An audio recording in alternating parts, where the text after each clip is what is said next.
So this is going to be the before. As you can see, ride height. It's really low and sagging down in the front. So we have the new suspension as well as the leveling kit, which should bring it up higher for the front end. All right, so first things first, to remove this rotor, we're gonna have to take out a couple of things. So you have these two pins here and here. You have to take these out, the cotter pins that are holding them in place. Remove this, and then we can slide the brake pads out. And then there's these two big bolts back here that we have to replace, or remove, I mean. So to take out this front shock and replace it with our new one with the leveling kit, we're gonna have to unscrew these three bolts at the top. There is one in the back here that you can't see, but we'll remove those three. And then we have to remove that bolt down there that goes around both sides, as well as loosening and removing this side of the sway bar. Don't have to remove all of it because it's not really in the way. But we will have to loosen up this bolt here for the brake line as well, just so that way there's enough clearance for us to get the new strut in place. And now for these top bolts, they are 14 millimeters. So just get you a wrench or a socket if you can reach, but a wrench is going to be better, especially for that rear one, and just break all of these loose. All right, so the one in the back, not the easiest to get to. I had to use this little angle piece on top of a socket with a breaker bar just to be able to break that loose, because a wrench, even though you have good grip, not enough leverage, especially back there at that angle. So, but I got it loosened up these two. Now we just got to loosen up this one down here. All right, so I have this hanging up. That way I can loosen this. Now that I have it loosened up, now I can get it out and out of the way. So just gotta tap this out, and then the whole thing should be able to sag down. But we want to make sure that there's not too much pressure on this line for the brake, so that way we have it suspended. That's why it's up here. So you see it's hanging freely, but still suspended at its normal position. Last thing we have to do is remove these two bolts right here and right here on the other side of this one. All right, so it's a lot, but I have these lightly screwed in. This is unscrewed, so I just have to tap this out of place, and then the bottom part is now separated from it. So all I gotta do is just take this out, and the whole thing should come out freely.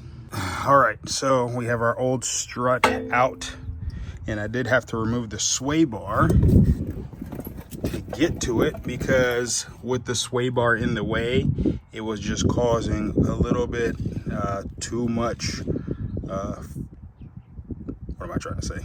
So with the sway bar in the way, there just wasn't enough space for the strut to maneuver out. It came out that way. So I'm gonna go ahead and get the new one on, and I'm gonna show you how I put my leveling kit on it as well. So the level goes on top of the strut replacement that I have, and then I'll just put the whole assembly back in place, and I'll show you guys what it looks like when it's done. All right, so for this part, I'm gonna do it in the garage because it's a little warm outside, but everything's taken apart on that. Let me open this up and show you the leveling kit as well. All right, now as you can see, the comparison of the old versus the new, there's a lot more coil here for our springs, which will give it better ride. But also it's just a hair longer, which is fine, but not enough to make it level. So since the front end of the 4Runner rides just a little bit lower than the rear end, we got this 1.5" leveling kit. So this goes on top of our strut, and the new holes So basically you install this backwards because you have two bolts facing in front of you. So that way it lines up with where it goes on your control arm. But now with this leveling kit installed, this is going to be facing the rear side. So this is actually going to get turned around 180. So fairly simple. Once again, this is our strut.